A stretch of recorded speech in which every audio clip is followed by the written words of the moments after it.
100కు పైగా దీర్ఘకాలిక సమస్యలకు ఎటువంటి ఆపరేషన్ దుష్ప్రభావాలు లేకుండా హోమియోపతి చికిత్స.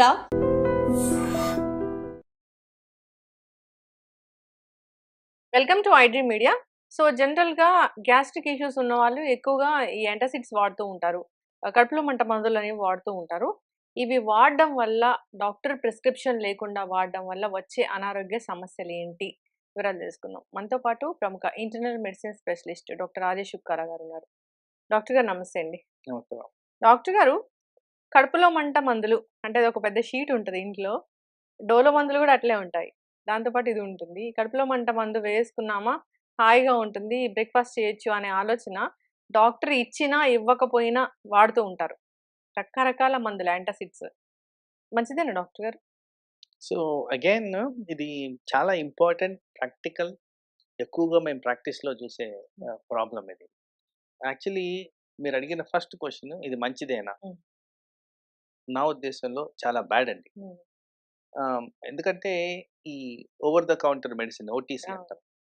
ఇవి చాలా అనర్థాలకి దారితీస్తుంది. అయితే ఇక్కడ నేను ఒకటి కోట్ చేయదలుచుకున్నాను. చాలామంది అంటారు అలోపతి మెడిసిన్ వాడంగానే మా కిడ్నీలు పాడైపోతాయి. ఇది హ్మ్. చాలా ఫ్రీక్వెంట్‌గా వింటున్న అవును. ప్రాబ్లమ్ భయపడతారు. హ్మ్. మరి ఇక్కడ ఎవరైతే ఈ గ్యాస్ట్రిక్ ప్రాబ్లమ్‌తో సమస్యతో మందులు వాడుతున్నారో ఓవర్ ద కౌంటర్ మెడిసిన్స్‌తో first and foremost side effect kidney మీద ఉంటది. హ్మ్.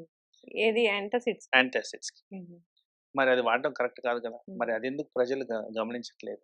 నంబర్ 1. హ్మ్. సో, కామనెస్ట్ సైడ్ ఎఫెక్ట్స్ అంటే ప్రతి డ్రగ్‌కి సైడ్ ఎఫెక్ట్స్ అనేది కామన్. హ్మ్. సో, కామనెస్ట్ సైడ్ ఎఫెక్ట్స్ అంటే జీర్ణాశయానికి సంబంధించి ఎక్కువగున్నాయి. హ్మ్. మీరు ఇంట్రెస్టింగ్‌గా ఈ మందుల గురించి సైడ్ ఎఫెక్ట్స్ గమనిస్తే వామిటింగ్ సెన్సేషన్, హ్మ్. వామిటింగ్స్ అవ్వడం, హ్మ్.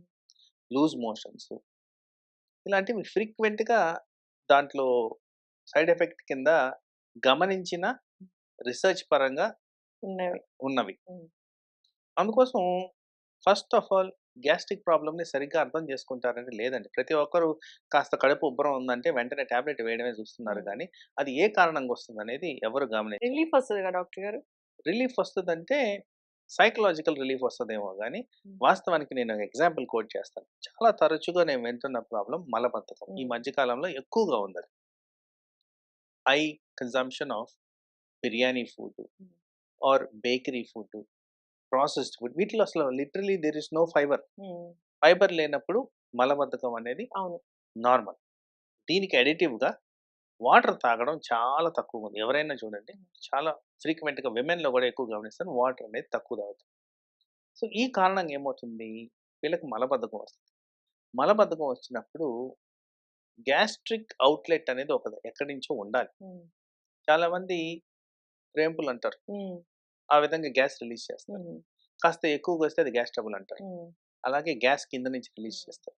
మరి కింద అబ్‌స్ట్రక్షన్ ఉన్నప్పుడు హ్మ్. ఎక్కడైతే మోషన్ ఫ్రీగా కాదో ఇదంతా పైకి తన్నుకొనొస్తుంది. హ్మ్. రాంగానే ఏమనుకుంటున్నారు నాకు కడుపులో ప్రాబ్లమ్ ఉంది అంటున్నారే హ్మ్. గానీ, మలబద్ధకం ఉందని హ్మ్. రియలైజ్ కావట్లేదు. చెప్పట్లేదు గూడా. హ్మ్.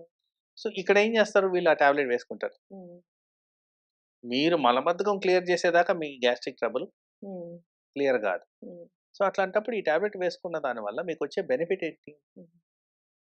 ప్యూర్‌లీ సైకలాజికల్ బెనిఫిటే గానీ వేరే విధంగా హ్మ్. లేదు. హ్మ్. ఇదే కాంటెక్స్‌లో ఇంకోటి చెప్తాను. గ్యాస్ట్రిక్ ప్రాబ్లమ్స్‌లో స్టమక్‌లో వచ్చే ప్రాబ్లమ్స్ ఉంటాయి.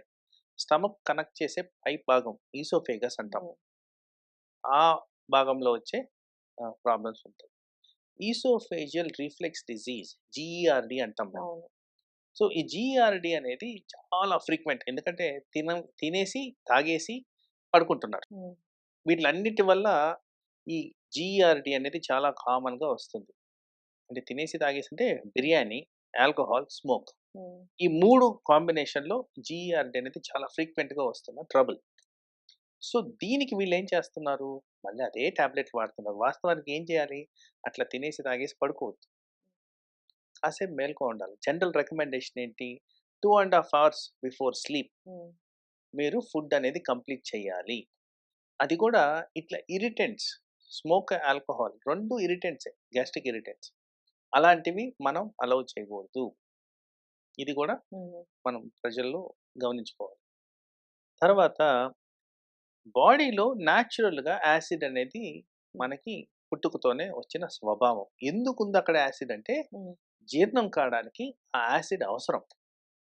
జీర్ణం అంటే జస్ట్ మనం మాట కాదు జీర్ణం అంటే. It's a very complex process. ఈ కాంప్లెక్స్ ప్రాసెస్‌లో absorption of carbohydrates, protein, fat, minerals, vitamins వివిధ రకాలుగా అక్కడ డైజెస్ట్ అయ్యి స్ప్రెడ్ అవుతాయి. హ్మ్. ఈ వీటిలన్నిటికీ కాస్త సైన్స్ తెలిసిన వాళ్ళకి పీహెచ్ మీడియం అంటాం. అంటే యాసిడ్ కంట్రోల్ మీడియం అనేది ప్రాపర్‌గా మెయింటైన్ అయితేనే ఈ అబ్సార్ప్షన్ కరెక్ట్‌గా జరుగుద్ది. ఓకే. సో, వీటిల్లో నేను హైలైట్ చేసిన వాటిల్లో ఎలిమెంట్స్ ఏవైతే ట్రేస్ ఎలిమెంట్స్ మెటల్స్ హ్మ్. ఫర్ ఎగ్జాంపుల్ థైరాయిడ్‌కి సంబంధించిన ఎలిమెంట్స్, ఐరన్, హ్మ్. విటమిన్స్ ఇవన్నీ గూడా అక్కడ హ్మ్. డైజెస్ట్ అయ్యి ఫుడ్‌లోంచి ఎక్స్‌ట్రాక్ట్ చేసి అబ్సార్బ్ కావాలి. హ్మ్. మీరు ఎప్పుడైతే యాసిడ్‌ని న్యూట్రల్ చేశారో టాబ్లెట్లు అనవసరంగా వాడి, ఇవన్నీ అబ్సార్బ్ కావు. అబ్సార్ప్షన్ ఉండదు. డెఫిషియన్సీ వస్తుంది. చూసారా? హ్మ్. ఇది ప్రైమరీ కాజ్. ఇది ఎవ్వరు అర్థం చేసుకోరు. హ్మ్. తర్వాత ఈ గ్యాస్ట్రిక్ టాబ్లెట్స్‌లో ఉన్న తత్వం హ్మ్. కిడ్నీలో ఫిల్ట్రేషన్ కెపాసిటీని తగ్గిస్తది. హ్మ్. ఇంటర్స్టిషియల్ నెఫ్రైటిస్ అంటాం. కిడ్నీ డ్యామేజ్‌కి పనిచేసే విధంగా ఉంటదది. సో, ఎక్కువ కాలం దీర్ఘకాలంలో ఇలాంటివి వాడితే ఇవి కూడా హ్మ్. ఎఫెక్ట్ అవ్వడం జరుగుద్ది. ఈ యాసిడ్ మీడియం అని చెప్పాను చూసారు? అక్కడ కాల్షియం, మెగ్నీషియం అబ్సార్బ్ అవుద్ది. హ్మ్. ఈ 2 అబ్సార్బ్ కావు. హ్మ్. దానివల్ల ఏమవుతుంది? ఎముకలకి బలహీనత ఏర్పడుతుంది. సో, ఇలా చెప్పుకుంటూ పోతే ఎన్ని రకాలుగా బాడీ మీద ఎఫెక్ట్స్ ఉన్నాయంటే హ్మ్. బ్రెయిన్ ఎఫెక్ట్ అవుద్ది. లంగ్‌లో ఇన్ఫెక్షన్స్ వస్తాయి. కిడ్నీ ఎఫెక్ట్ అవుతుందని కూడా చెప్పాను. జీర్ణాశయం సరిగ్గా పనిచేయదని చెప్పాను. రక్త కణాలు సరిగ్గా ఫార్మేషన్ ఉండదని చెప్పాను. థైరాయిడ్ ఎఫెక్ట్ అవుతుందని చెప్పాను. సో, వాస్తవానికి జస్ట్ గ్యాస్ట్రిక్ టాబ్లెట్ వాడిన దానివల్ల మొత్తం బాడీ మీద ఇన్ని రకాలుగా ఎఫెక్ట్స్ జరుగుతున్నప్పుడు ఆ టాబ్లెటు ఆ ఇండికేషన్ లేకుండా హ్మ్. మీరు స్వతహాగా తీసుకోవడం అనేది ఎంత మటుకు కరెక్ట్. అవును. సో, దీనికి ఒక ప్రాపర్ అనాలిసిస్ చేసుకొని ఇది వాడొచ్చా లేదా అనేది తెలుసుకోవడం ముఖ్యం. హ్మ్. అయితే ఈ కాలంలో చాలా మందికి మల్టిపుల్ డిసీజెస్ అనేది కామన్ అది. హ్మ్. షుగరు, బీపీ, థైరాయిడ్ ఇలా రకరకాలుగా ఉంది. వీటికి రకరకాలుగా టాబ్లెట్స్ కూడా వాడతాం. హ్మ్. మరి ఈ టాబ్లెట్స్‌తో మీరు వాడుతున్న over the counter medicine interaction ఉంటదా? ఉండదా? తెలుసుకోవాలి కదా! హ్మ్. ప్రైమరీగా చెప్పాలంటే ఈ గ్యాస్ట్రిక్ టాబ్లెట్ మూలాన హ్మ్. హార్ట్ రిలేటెడ్ టాబ్లెట్ రక్తాన్ని పలచబడే టాబ్లెట్ హ్మ్. ఆస్పిరిన్, క్లోపిడోగ్రెల్ హ్మ్. చాలా ఫ్రీక్వెంట్‌గా వింటుంటారు. వీటికి ఇంటరాక్షన్ జరుగుద్దని స్టడీస్ ఉన్నాయి.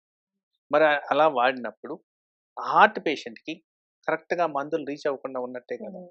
సో, ఇవన్నీ గూడా గమనించుకోవాలి. హ్మ్. ఎక్కడైతే ఎక్కువ కాలం వాడాల్సిన పరిస్థితి ఏర్పడుతుందో హ్మ్. మీరు డాక్టర్‌ని సంప్రదించి ఆ విధంగా అనలిటికల్‌గా చూసుకొని ఏ కారణంగా మనకు సమస్య వస్తుందని తెలుసుకుంటే హ్మ్. అది మనకి మేజర్‌గా హెల్త్ మీద ఇంపాక్ట్ లేకుండా చేస్తది. యెస్. చక్కగా చెప్పారు డాక్టర్ గారు. ఈ యాంటాసిడ్స్ డాక్టర్ ప్రిస్క్రిప్షన్ లేకుండా వాడకూడదు. గ్యాస్ట్రిక్ ఇష్యూ చాలా కాలం ఉంటుందంటే డాక్టర్ దగ్గరికి వెళ్లి ట్రీట్మెంట్ తీసుకోవాల్సిందే.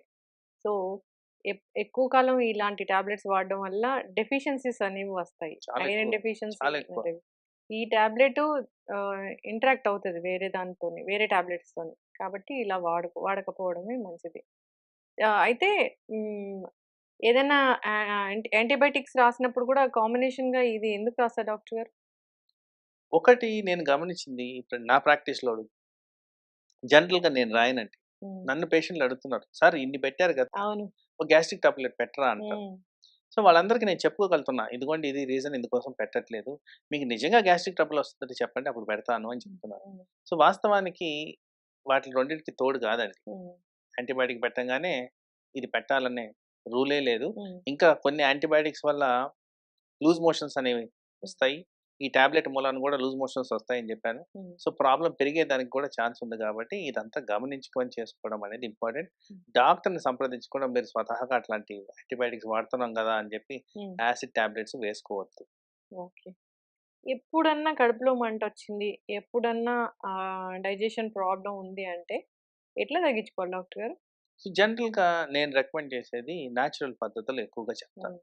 ఒకటి మనకు మలబద్ధకం ఉందా? హ్మ్. మలబద్ధకానికి చేయాల్సింది ఫైబర్ అండ్ వాటర్ ఈ హ్మ్. 2. యెస్. లేదు మలబద్ధకం లేదు. హ్మ్. అజీర్ణం ఉంది. ఆల్మండ్స్, మిల్క్ న్యాచురల్గా న్యూట్రలైజింగ్ కెపాసిటీ ఉన్న సబ్స్టెన్సెస్. సో వాటి కారణంగా గ్యాస్ ట్రబుల్ అనేది తగ్గుద్ది. Almonds, milk. మిల్క్ న్యాచురల్గా హెల్ప్ చేస్తుంది. Soaked almonds. ఓకే. తర్వాత water. Water is the best dilutant of any acid. మరి అందరికి తెలిసిన విషయం. కాస్త వాటర్ ఎక్కువగా తీసుకుంటే అది న్యూట్రలైజ్ అవుతుంది. తర్వాత ఫ్రీక్వెంట్గా నేను గమనించింది పెయిన్ కిల్లర్స్ వాడడం వల్ల, irrational usage of pain killers వాడడం వల్ల గ్యాస్ ట్రబుల్ రావడం, స్మోక్ వల్ల గ్యాస్ ట్రబుల్ రావడం, ఆల్కహాల్ వల్ల గ్యాస్ ట్రబుల్ రావడం, అండ్ ప్రాసెస్డ్ ఫుడ్, ఈ పిజ్జాలు, బర్గర్లు ఇవన్నిట్లో కూడా చాలా కెమికలైజ్డ్ ఫార్ములేషన్స్ ఉన్నాయి కాబట్టి ఇవన్నీ కూడా అజీర్ణానికి దారితీస్తాయి. కాబట్టి వీటిని అవాయిడ్ చేస్తే మీకు ఆ టాబ్లెట్ అవసరం ఎక్కడుంది? అవి అవాయిడ్ చేయమని ఎప్పటి నుంచో చెప్తుంది. సో ఇలాంటివి చేసుకుంటే న్యాచురల్గా మనం తగ్గించుకోవచ్చు. సో ఇవన్నీ చేశారు, still there is a problem. అయితే ఇక్కడ మనకి యాంటాసిడ్ సిరప్స్ దొరుకుతాయి. అవును. చాలా ఫ్రీక్వెంట్ గా మనకు కనిపించేది జెలుసిల్స్. సో అలాంటి సిరప్స్ తీసుకున్నందువల్ల మేజర్ గా అనర్థాలు అయితే ఉండవు. కాబట్టి అది కూడా షార్ట్ డ్యూరేషన్. మనం ఏదో నెలల కొద్ది వాడమని చెప్పట్లేదు. ఆ క్రైసిస్ తగ్గించడానికి మీరు అన్నట్టు ఎప్పుడో బర్నింగ్ సెన్సేషన్ వచ్చింది అన్నప్పుడు అలాంటివి తీసుకున్నందువల్ల డెఫినెట్ గా బెనిఫిషియల్ ఎఫెక్ట్స్ అయితే ఉంటాయి. అవును. అంటే ఎప్పుడైనా చెప్తారా డాక్టర్ గారు పేషెంట్స్, అంటే బిర్యానీ తిన్నాము, సరిగా అరిగినట్లు అనిపించింది, ఇండైజెషన్ అనిపించింది, సో మేము దానికోసం ఒక సోడా తీసుకున్నాము అని? రోజు వినే థింగ్ ఇది. ఎందుకంటే ఆఫ్టర్ గుడ్ బిర్యానీ యా. ఒక గుడ్ అమౌంట్ ఆఫ్ సోడా అనేది చాలా మంది చేస్తున్నది. రెండిటి వల్ల గ్యాస్ ట్రబుల్ అనేది పెరుగుద్ది. అంటే అది దాన్ని డైజెస్ట్ చేయడానికి యూజ్ అవుతా? Definitely not. ఇది సైకలాజికల్ కాంపనెంట్. అంటే చాలా మందికి ఏంటంటే ఆ బర్ప్ రాగానే డైజెస్ట్ అయిందనే ఫీలింగ్ వస్తుంది, కానీ మనం ఇచ్చిన లోపల గ్యాసే బయటకు వస్తుంది. అది ఇంకంతకన్నా ఏమి లేదు. అదొక సాటిస్ఫాక్షన్. అదర్వైజ్ దానివల్ల వచ్చే బెనిఫిషియల్ ఎఫెక్ట్స్ అయితే లేవు. దానివల్ల అనర్థాలే ఎక్కువగా ఉన్నాయి.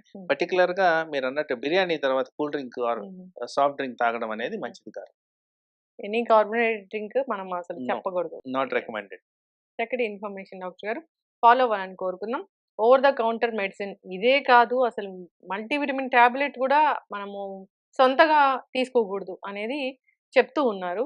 దానివల్ల ఎన్ని అనారోగ్య సమస్యలు వస్తున్నాయనేది, కోవిడ్ తర్వాత చాలా మల్టీవిటమిన్ గురించి అవేర్నెస్ వచ్చి ఎలా పడితే అలా మల్టీవిటమిన్ వాడడము, సో ఐరన్ గురించి తెలుసుకోవడం, ఇట్లాగా డాక్టర్ని సంప్రదిస్తే అసలు మనకి ఏ డెఫిషియన్సీ ఉంది, అవసరమా లేదా అనేది వాళ్ళు చెప్తారు. ఖచ్చితంగా దీన్ని ఫాలో అవ్వాల్సిందే. చక్కటి ఇన్ఫర్మేషన్. ధన్యవాదాలు డాక్టర్ గారు. Sir, one life lesson what medicine has taught you. Whatever you can do without expecting. But I really believe మన పాజిటివ్ యాటిట్యూడ్ ఉంటేనే మనం ఏదైనా సాధించగలం. గట్ని మనం కరెక్ట్గా డీల్ చేసినట్లయితే అది మనకి పాజిటివ్ హార్మోన్స్ని రిలీజ్ చేస్తుంది. షుగర్ వచ్చిన వాళ్ళ పరిస్థితి ఏంటి? పొట్ట దగ్గర పెరిగితే దాన్ని ఆండ్రాయిడ్ అంటారు. ఆండ్రాయిడ్ ఫోన్ కదా. అసలు థాట్స్ ఎందుకు వస్తాయి? బ్రెయిన్ డెడ్ అంటే దానికి ప్రపంచం అంతా కూడా కొన్ని నిర్దిష్టమైనటువంటి లక్షణాలు. మానసికంగా ధైర్యంగా ఉంటే క్యాన్సర్ జయించవచ్చు. You are a doctor for a cause sir, అంతే. వాళ్ళకి వచ్చిన ఆదాయం కాకుండా ఫ్రీ సర్వీస్ ఎంతమందికో చేస్తారు.